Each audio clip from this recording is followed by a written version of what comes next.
Taste the Daily.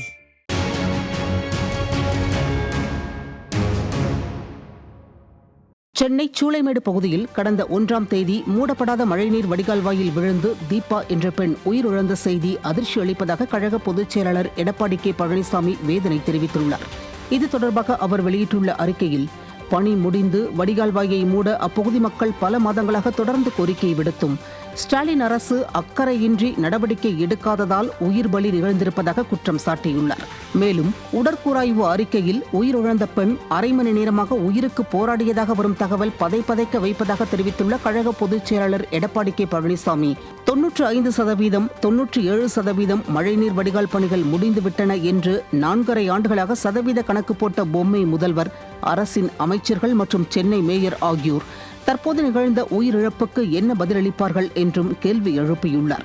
மேலும் ஆண்டுதோறும் நடக்கும் இதுபோன்ற மரணங்களை ஒருபோதும் ஏற்க முடியாது என்று குறிப்பிட்டுள்ள கழக பொதுச் செயலாளர் எடப்பாடி கே பழனிசாமி, இதெல்லாம் எந்த பேக்கேஜில் வரும் என்பதை ஸ்டாலின் சொல்வாரா என்றும், மழைநீர் வடிகால் பணிகள் முடிந்த பாடில்லை, மழை நீரும் வடிந்த பாடில்லை, அப்பாவி உயிர்கள் பறிப்போவதை தடுக்க வக்கில்லை, இப்படிப்பட்ட ஒரு அவல ஆட்சி இருந்து என்ன பயன் என்றும் காட்டமாக சாடியுள்ளார்.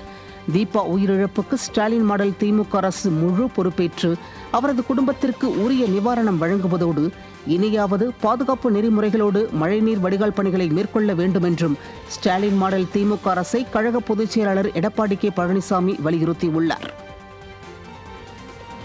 2026ஆம் ஆண்டு திமுக அரசை தூக்கி எறிந்துவிட்டு தமிழகத்தில் கழக பொதுச் செயலாளர் எடப்பாடி கே பழனிசாமி தலைமையில் அதிமுக ஆட்சி அமைவது உறுதியாகி உள்ளது என்று முன்னாள் அமைச்சர் SP வேலுமணி தெரிவித்துள்ளார். கோவை மாவட்டம் வால்பாறை சட்டமன்ற தொகுதியில் கழக பொதுச் செயலாளர் சுற்றுப்பயணம் மேற்கொள்ள உள்ள நிலையில் அவரை வரவேற்பது தொடர்பாக ஆலோசனைக் கூட்டம் நடைபெற்றது. அதிமுக தலைமை நிலைய செயலாளர் SP வேலுமணி தலைமையில் ஆனைமலையில் நடைபெற்ற ஆலோசனைக் கூட்டத்தில் கழக நிர்வாகிகள் ஏராளமானோர் கலந்து கொண்டனர்.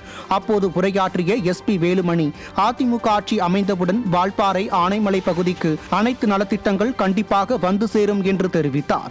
இதையடுத்து ஆனைமலை நகர கழக செயலாளர் நிர்மல்குமார் ஏற்பாட்டில் 50க்கும் மேற்பட்ட மாற்றுக் கட்சியினர் SP வேலுமணி முன்னிலையில் அதிமுகவில் இணைந்தனர்.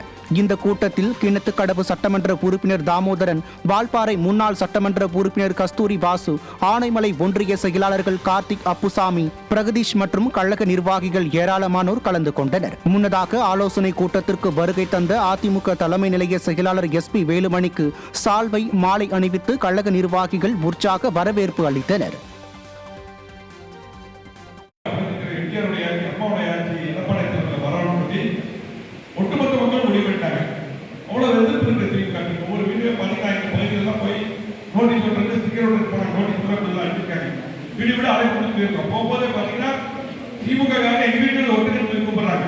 அந்த அளவுக்கு திமுக அவ்வளவு பெரிய அதிருப்தி பாத்தீங்கன்னா நம்ம மிகப்பெரிய அதிகமான திட்டங்கள், மிகப்பெரிய வளர்ச்சி கொடுத்த சாலைகள், பாலங்கள், தனி தாலுகா சொல்லிட்டே போலாம். இவ்வளவு திட்டங்கள் கோயம்புத்தூர் எடப்பாடியாளர் கொடுத்தாரு.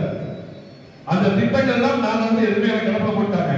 மீண்டும் வர வேண்டும் என்றால் வருங்கால முதலமைச்சர் என்றால் ஓட்டர்ஸ் கொடுத்துக்காங்க. அவர் சொல்லுவார், மேல செஞ்சிருக்கிறோம், திமுக செய்யாது, எந்த திட்டமும் செய்ய போறோம் அப்படின்னு சொல்லுவாங்க. ஆரம்ப திட்டமெல்லாம் கண்டிப்பா இந்த முறை கண்டிப்பா எடப்பாடி அவர்கள் தனி கவனம் செய்வார். மாற்றுகிறது. கோயம்புத்தூர் மாவட்டம் பொள்ளாச்சியில் அதிமுக பொதுச் செயலாளர் எடப்பாடி கே பழனிசாமி வருகின்ற 10ஆம் தேதி எழுச்சி பயணம் மேற்கொள்ள உள்ள நிலையில் அது குறித்து பொதுமக்களிடம் விழிப்புணர்வு ஏற்படுத்தும் வகையில் ஆட்டோக்களில் விளம்பர பதாகை ஒட்டும் பணி தொடங்கி வைக்கப்பட்டது. புறநகர் தெற்கு மாவட்ட அண்ணா தொழிற்சங்கம் சார்பில் செயலாளர் குருசாமி ஏற்பாட்டில் நடைபெற்ற இந்நிகழ்ச்சியில் புறநகர் மாவட்ட கழக செயலாளரும் அதிமுக கொறடவுமான SP வேலுமணி கலந்து கொண்டு விளம்பர பதாகை ஒட்டும் பணியை தொடங்கி வைத்தார். இந்நிகழ்ச்சியில் சட்டமன்ற உறுப்பினர்கள் பொள்ளாச்சி ஜெயராமன், தாமோதரன் மற்றும் கழக நிர்வாகிகள் கலந்து கொண்டனர்.